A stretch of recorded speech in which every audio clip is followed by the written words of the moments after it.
Copeuch Inversiones, el sitio donde todos pueden invertir, y Universidad Central, 40 años formando personas, presentan Al Pan Pan. En El Mostrador Podcast, debate y conversación para comenzar tu mañana. Al Pan Pan, con Mirna Schindler. Entrevistas con los actores de hoy. El Mostrador, el poder de la independencia. ¿Qué tal? ¿Cómo están ustedes? Muy buenos días. Comenzamos un nuevo capítulo de Al Pan Pan, aquí en elmostrador.cl, en este jueves 13 de julio, después de una jornada que no terminó tarde, que terminó bastante temprano, tipo 4 de la tarde, se termina entonces en el Parlamento de conocer finalmente el destino del ministro de Educación, Marco Antonio Ávila, cuya acusación constitucional finalmente se vio rechazada. Y frente a eso, Diego Schalper, que es el diputado de Renovación Nacional que tomó el rol protagónico en esta acusación, dijo que nunca me imaginé que el salvavidas del ministro fuera a venir desde Evópoli. Esto es una puñalada al corazón de Chile Vamos. ¿Cuán resentidas quedaron o no las relaciones al interior de esta coalición? Queremos hablar con uno de los protagonistas, ¿no? De Evópoli. Estamos hablando del diputado Jorge Guzmán, a quien quiero pasar a saludar. Diputado, muchas gracias por darse el tiempo para hablar con nosotros hoy día. No, muy buenos días, Mirna. Muy contento de saludarte y dispuesto a responder todas sus preguntas. Ya, bueno. A ver, diputado, lo primero que quiero saber, ¿quedaron heridas las relaciones? ¿Esto es una fractura, genera una grieta o como quiera llamársele dentro de Chile Vamos? Siempre después de estas discusiones, de estas eventuales discrepancias que podamos tener, quedan ciertas sensibilidades, pero yo creo que hay muchos más aspectos que nos unen con nuestros socios, con el diputado Schalper, con Renovación Nacional, con la UDI, que aquellas que nos dividen. Por tanto, siento que en un tiempo no muy extenso deberíamos limar esa aspereza y poder llegar a nuevos acuerdos por el bien de Chile y por los desafíos que tenemos hacia el futuro. Pero quiero preguntarle, diputado, lo siguiente, porque su par, Francisco Undurraga, también de Evópoli, diputado, dijo que a pesar de la paupérrima gestión del ministro Ávila decidimos rechazar este libelo. A ver, si la gestión es paupérrima, ¿por qué rechazaron el libelo? Bueno, primero, nosotros llegamos a una convicción importante dentro de lo que fue la acusación constitucional, y una convicción que además no solo obedece a la acusación constitucional, sino que es una convicción a la cual hemos arribado después de ver toda la gestión del ministro Ávila. Efectivamente, el ministro ha hecho una gestión paupérrima, el ministro ha sido pésimo y no se ha hecho cargo de los principales desafíos que tenemos en educación: pérdida de aprendizaje, deserción escolar, crisis de salud mental y violencia en los establecimientos educacionales. Pero lamentablemente, y esa es la segunda convicción a la que llegamos, las acusaciones constitucionales son de derecho estricto y deben acreditarse en el transcurso de una acusación constitucional los hechos o acusaciones que en definitiva plantean o defienden dentro de un libelo acusatorio. Y la verdad que el texto que nosotros nos presentaron como acusación constitucional en ninguna parte se hacía cargo de eso. Los primeros 4 capítulos obedecían a una crítica que nosotros podemos compartir respecto al plan de gobierno en materia educacional.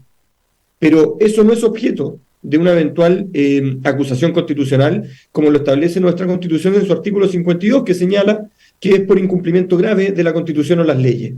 Y los siguientes capítulos, que tienen que ver principalmente con eventuales irregularidades en la JUNAEV, eso nunca fue acreditado, nunca fue planteado, nunca fue discutido incluso dentro de la comisión que evaluó la acusación constitucional. Se discutió cuál era el vínculo entre el ministro y la JUNAEV, pero nunca se entró al fondo. Nunca vimos un documento que respaldara los dichos, que en definitiva nos permitiera llegar a la convicción de que aquí había una falta de rango jurídico tal que permitiera respaldar la acusación constitucional.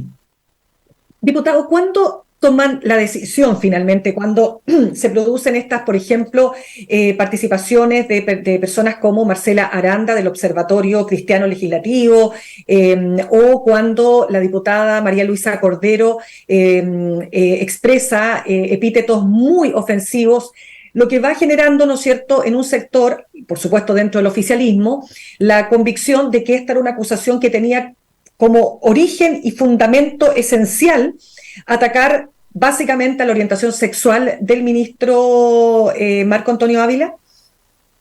Bueno, primero, yo quiero ser súper claro que tanto las declaraciones de la señora Aranda, la señora Cordero, e incluso las defensas respecto a la orientación sexual del ministro hechas por la ministra Vallejo y por el propio presidente Boric, yo creo que no le aportaron nada a la acusación constitucional, al contrario, ensuciaron la utilización del instrumento.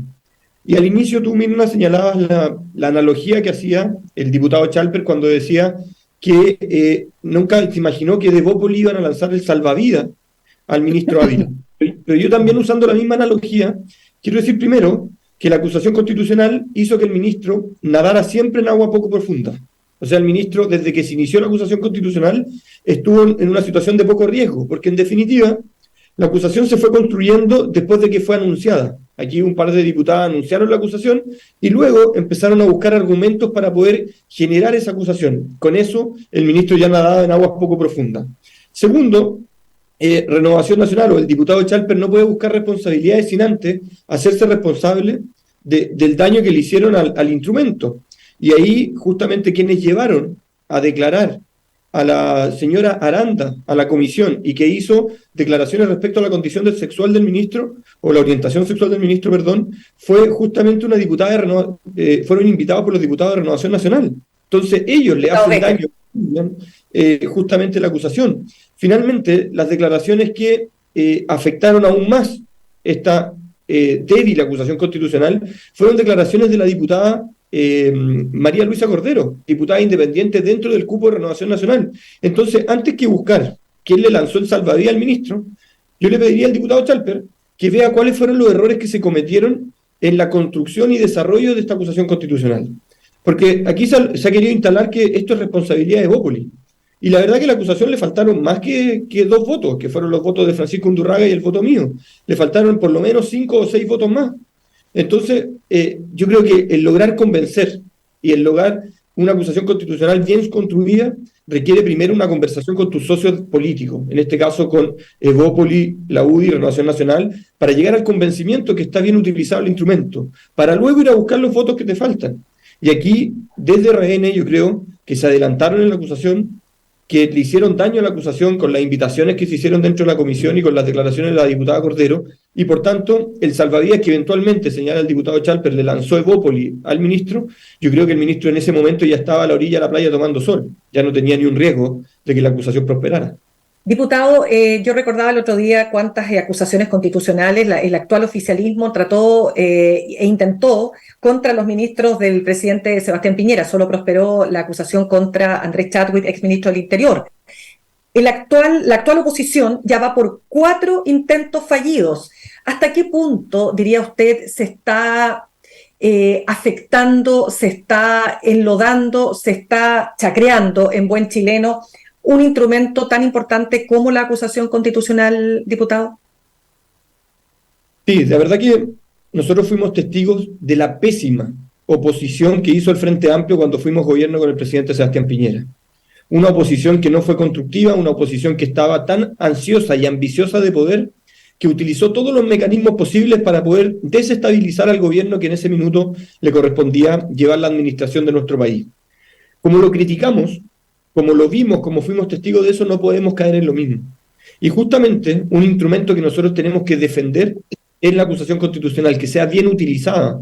En el gobierno anterior se presentaron 9 malas acusaciones constitucionales, sin fundamento, que incluso llegaron al punto de acusar constitucionalmente al presidente de la República. Por tanto, yo espero que nosotros, que hoy día nos corresponde ser oposición, no caigamos en lo mismo. Ayer escuchaba al diputado Raúl Soto, que pedía disculpas, se acercó a pedirnos disculpas diciendo: yo también fui responsable de la mala utilización de la acusación constitucional, y me arrepiento de eso. Por tanto, yo el día de mañana no me quiero arrepentir de haber sido una oposición que obstruye y que no construye. No he tenido ni un minuto, perdón. No, por favor, termine. No he tenido ni un minuto, he perdido la oportunidad de decirle al ministro que hace mal su trabajo, pero no porque no considere que el ministro está haciendo bien su trabajo como ministro de Educación, voy a utilizar una herramienta institucional para acusarlo, para sacarlo de su puesto. Es una misión que tiene que tomar el presidente de la República. Pero si vemos que está afectando la ley o la Constitución, sin duda que vamos a impulsar eventualmente una acusación constitucional, pero tiene que tener el sustento necesario para que llegue y prospere. De lo contrario, estamos socavando nuestra institucionalidad a costo de seguir debilitando nuestra democracia y no reforzar lo que significa hoy día defender la institucionalidad y con ello defender la educación pública.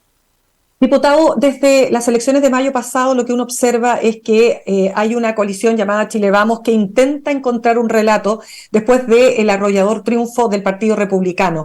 Sus máximos líderes endurecen sus posturas, hay poca voluntad de diálogo, todo no vamos a hacer esto, no vamos a hacer esto otro, no vamos a aprobar aquí, no vamos a aprobar allá. Y por otro lado, ¿no es cierto?, hay elecciones internas en Renovación Nacional donde también están tensionándose las distintas posturas. Y en medio de todo está su partido. Yo quisiera preguntarle, diputado, ¿cómo ve esta situación de Chile Vamos? ¿Hacia dónde va Chile Vamos finalmente? Y si va a lograr tener una postura que lo identifique y que lo separe de los republicanos. A ver, primero, yo creo que los partidos, nosotros integramos una coalición de partidos, por tanto, tenemos puntos que nos unen y también ciertos puntos que son las diferencias que nos hacen estar en Evópolis, en Renovación Nacional o en la Unión Demócrata Independiente. Eso primero. Y yo creo que frente a esa duda de hacia dónde caminamos, yo creo que lo principal y lo responsable es reforzar nuestra identidad. En el caso de Evópolis, nosotros estamos reforzando nuestra identidad como partido de centro-derecha liberal. Cuáles son nuestros principios y cuáles son nuestros valores que nosotros defendemos y que nos hicieron no estar en su minuto en los partidos que estaban integrados o creados dentro de la centro-derecha, que era Renovación Nacional y la UDI, y crear una fuerza política distinta, que es la fuerza política de Evópolis. En lo personal, y lo que nosotros estamos haciendo como Evópolis, justamente reforzar eso. Una vez que todos los partidos tengan un refuerzo respecto a sus convicciones, sin duda que va a ser más simple poder construir acuerdos en cómo va avanzando Chile Vamos. Pero créeme, Mirna, que nosotros tenemos más puntos de unión que diferencias. Evópolis y la UDI y Renovación Nacional son partidos que tenemos desafíos importantes a futuro. Tenemos que seguir discutiendo la reforma de pensiones. Tenemos que hacernos cargo de la propuesta tributaria que nos va a hacer el gobierno. Tenemos que seguir enfrentando los desafíos en seguridad y por sobre todo la crisis educacional que está viviendo el país. Y estoy seguro que más allá de nuestras diferencias que eventualmente podemos tener, tenemos más puntos de unión que nos van a permitir avanzar y eventualmente darle la posibilidad a Chile de elegir un gobierno que represente las ideas, que represente los consensos y que permita de una vez por todas dejar atrás las divisiones y seguir avanzando. Diputado, pero entonces no hay fractura en Chile Vamos a propósito del no apoyo que ustedes dieron a esta acusación constitucional. Nosotros tenemos diferencias y esas diferencias, por ejemplo, el día de ayer se vieron manifestadas, pero no por eso vamos a tener fractura. Al menos desde Evópolis nosotros apelamos a la unidad que nos permitió construir un acuerdo para poder tener hoy día un nuevo proceso constitucional. Entonces, de verdad que yo creo que hay más puntos y más consensos que diferencias dentro de los partidos que integran la coalición.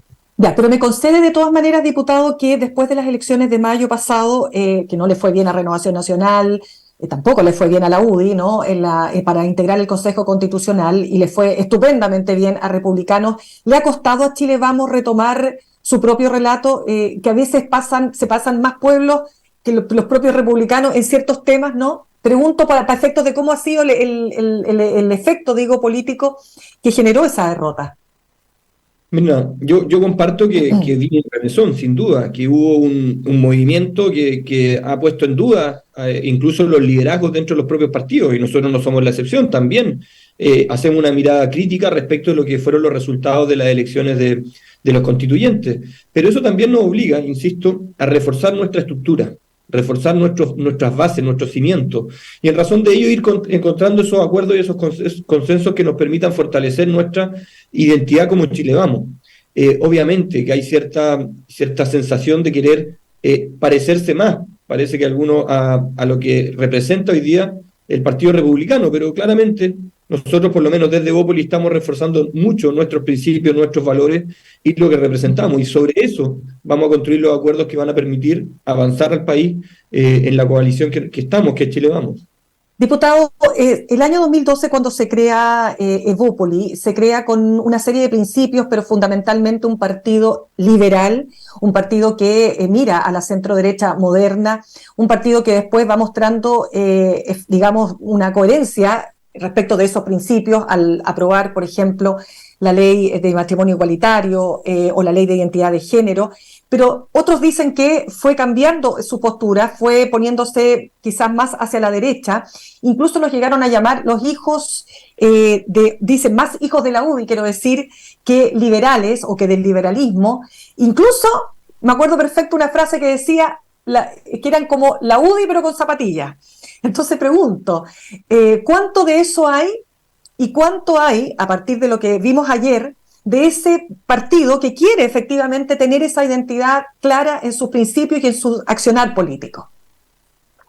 No, nosotros somos un partido, insisto, que tiene muy claro lo que representa y dónde quiere avanzar. De hecho, somos un partido que ha defendido la modernización del Estado constantemente. Somos un partido que ha luchado por tener una nueva y pero buena constitución para Chile. Somos un partido que efectivamente, Mirna, tenemos una agenda liberal en materias valóricas y la forma que se construye nuestra sociedad. Fuimos uno de los partidos que en definitiva busca reforzar o refrescar incluso nuestra democracia y nuestra política, estableciendo la inhabilidad de poder postular a un cargo después de 3 reelecciones, en el caso de las municipalidades, de los parlamentarios y de los senadores. Entonces, de verdad que nosotros tenemos muy claro dónde estamos y qué representamos, pero también tenemos claro que tenemos muchos puntos de acuerdo con quienes también están en nuestra coalición, y eso nos hace parecernos a ellos. Tenemos puntos de acuerdo y de consenso con la Unión Demócrata Independiente, y por eso algunos dirán, bueno, ustedes son como los hijos chicos de la UDI, pero también tenemos puntos de acuerdo con Renovación Nacional, y eso nos hace asimilarnos también a Renovación Nacional, y por eso construimos un pacto político que se denomina Chile Vamos.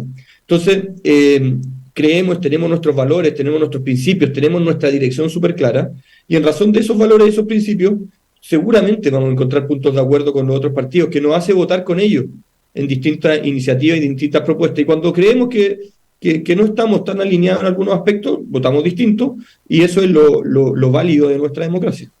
Ayer veía o leía declaraciones de Tomás Duval, que es un analista político, diciendo que ante una derecha más fuerte y conservadora como la de Kast, esto podría terminar llevando a los partidos de Chile Vamos, ¿no es cierto?, a una cierta irrelevancia. Decía, y hay que mantener la diversidad del sector. Entonces, por eso le quería, como para precisar ese punto, ¿hasta qué punto, digamos, valga la redundancia, ustedes están intentando encontrar ese relato que los diferencie y que los haga convertirse en un partido que sea efectivamente una alternativa, ¿no?, para la gente, para la ciudadanía, al partido liderado por José Antonio Kast?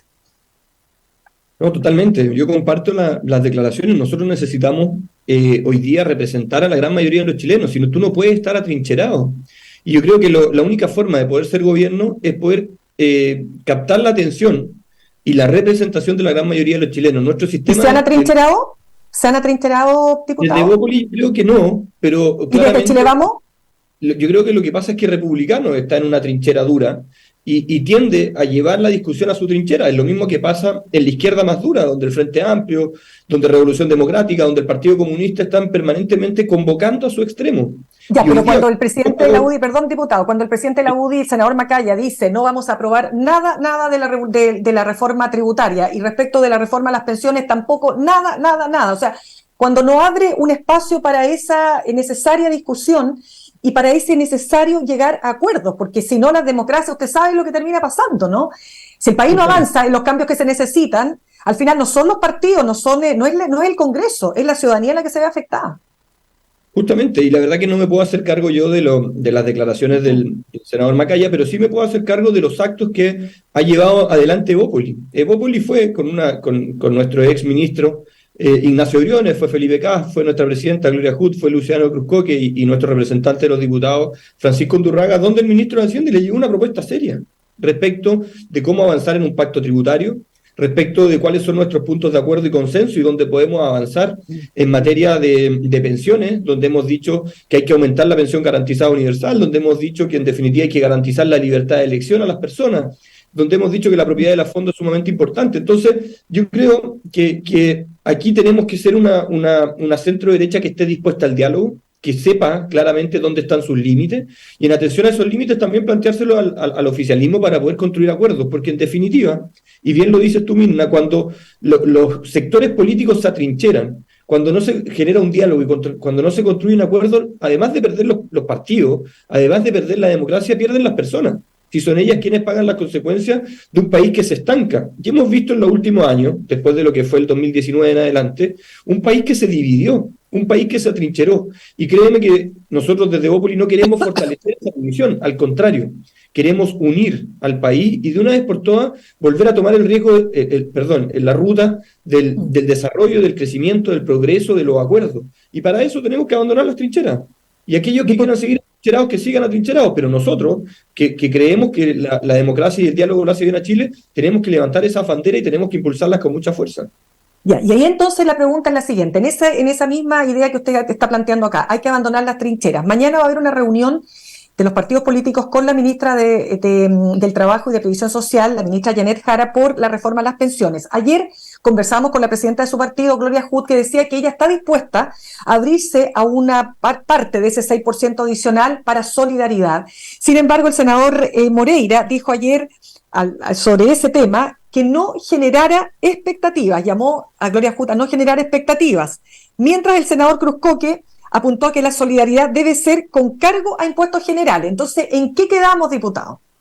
Sí, bueno, yo no vi ayer las declaraciones de Gloria, vi unos ciertos tweets y temas referentes a eso, pero nosotros desde el Congreso, y entiendo que es la misma línea que siguen los senadores, tenemos una línea súper clara. Efectivamente, aunque hay que hacer solidaridad, pero justamente como lo señala el senador Luciano Cruzcoque, tiene que ser con cargo a los impuestos generales de la nación. El 6% de los trabajadores tienen que ser de propiedad de los trabajadores porque claramente van a permitirles tener mejores pensiones. Y también tenemos que tener un sistema de libre elección donde podemos eventualmente llegar a acuerdos de que haya una entidad pública que quiera administrar, pero que sean las personas quienes elijan si van a estar en el sistema público o eventualmente en el sistema privado. Propiedad de los fondos, un 6% adicional. Y si tenemos y es necesario aumentar en la pensión garantizada universal, pero eso se hace con cargo a los impuestos generales de la nación. Ya, pero es que ahí de nuevo el punto que ayer también señalaba la ministra que entrevistamos en el programa, si no hay un acuerdo para avanzar hacia una reforma tributaria, un pacto fiscal, ¿cómo se va a concretar una situación como la que usted plantea? Lo que pasa, Mirna, que nosotros hemos visto un poco de falta de sinceridad por parte del gobierno. Y ahí hay que señalarlo. El gobierno nos plantea un pacto tributario donde no se habla de crecimiento, donde no se habla de desarrollo, sí se habla de justicia tributaria, y estamos a favor de poder avanzar en eso, pero no vamos a poder lograr una mejor recaudación si a la vez no generamos un mayor crecimiento. Ayer escuchaba, y ahí tú quizás me puedes confirmar, que las proyecciones de crecimiento de este año son nulas, son 0,2%, creo. 0,2%. Entonces, sí, es preocupante que al mismo tiempo generemos inestabilidad con una reforma que no tenemos claridad respecto a su avance, mientras no tenemos un crecimiento sostenido en nuestro país. Y lo otro es que el gobierno tampoco ha sido sincero en qué va a destinar los recursos de esa eventual mayor recaudación. Porque ha dicho que va a financiar la deuda histórica de los profesores, ha dicho que va a eliminar las listas de espera en los hospitales, ha dicho que va a reforzar la implementación de tecnología para carabineros, y también ha dicho que va a mejorar la pensión garantizada universal. Entonces, que el gobierno primero nos diga cuánto va a recaudar, cómo lo va a recaudar, cómo va a garantizar un crecimiento sostenido en nuestro país, y después que nos diga claramente a dónde va a destinar los recursos. Si nosotros llegamos a la convicción que ese pacto tributario no obedece a una reforma tributaria ideológica del sector que representa el gobierno, sino que tiene una mirada a largo plazo, la vamos a apoyar. Pero diputado, y no es suficiente, perdón que lo interrumpa, no es suficiente, diputado, todo lo que ha hecho Mario Marcel, que se ha vuelto a reunir, que ha señalado cuáles son los aspectos, ¿no es cierto?, que van a impulsar el crecimiento y la inversión dentro de este pacto fiscal, donde también ha ido enumerando cuáles son los temas prioritarios, ¿no es cierto?, a atender con mayor recaudación. ¿Todo eso no es suficiente? Es suficiente solo en la medida que no sea un diálogo de sordos misma. Nosotros nos pasó en la anterior reforma tributaria presentada por el gobierno que el ministro Marcel se reunió con la bancada de Bópoli y la verdad, y los planteamientos que nosotros hicimos nunca fueron acogidos. Entonces, si vamos a llegar en la misma lógica de que nos reunimos, escuchamos las distintas posturas, pero avanzamos a la fuerza con el contenido que nosotros queremos, que ellos quieren imponer, en definitiva, el ministro, no vamos a poder construir esos acuerdos. Nosotros, ¿qué le hemos dicho? Pensemos en un pacto tributario a largo plazo. Si en los últimos gobiernos de nuestro país, tanto la presidenta Bachelet, el presidente Piñera y ahora el presidente Boric, todos hacen reformas tributarias. Y eso no puede ser porque le quita seguridad jurídica a quienes quieren invertir en el país y les cambian las reglas del juego cada 4 años. Entonces tenemos que avanzar en un pacto tributario serio, responsable y que le haga bien a Chile. Diputado, nos quedan muy poquitos minutos porque sabemos que se tiene que ir, pero quiero aprovechar también a preguntarle por qué usted integra la Comisión de Derechos Humanos, ¿verdad?, de la Cámara. Me gustaría saber cómo ha visto todo lo que ha pasado en torno a la conmemoración de los 50 años que ha tenido una serie de expresiones. El diputado Jorge Alessandri dijo: yo justifico el golpe militar. ¿Cuál es su postura sobre eso?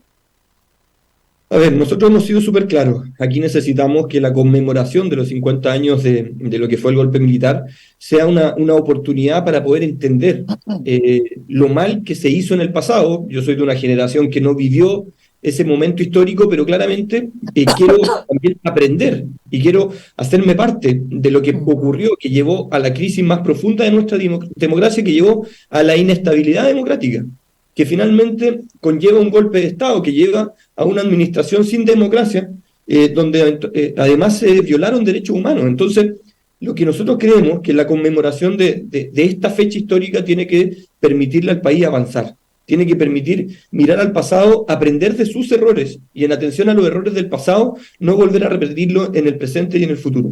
Ya, pero condenar el golpe de Estado ¿es una línea roja para usted?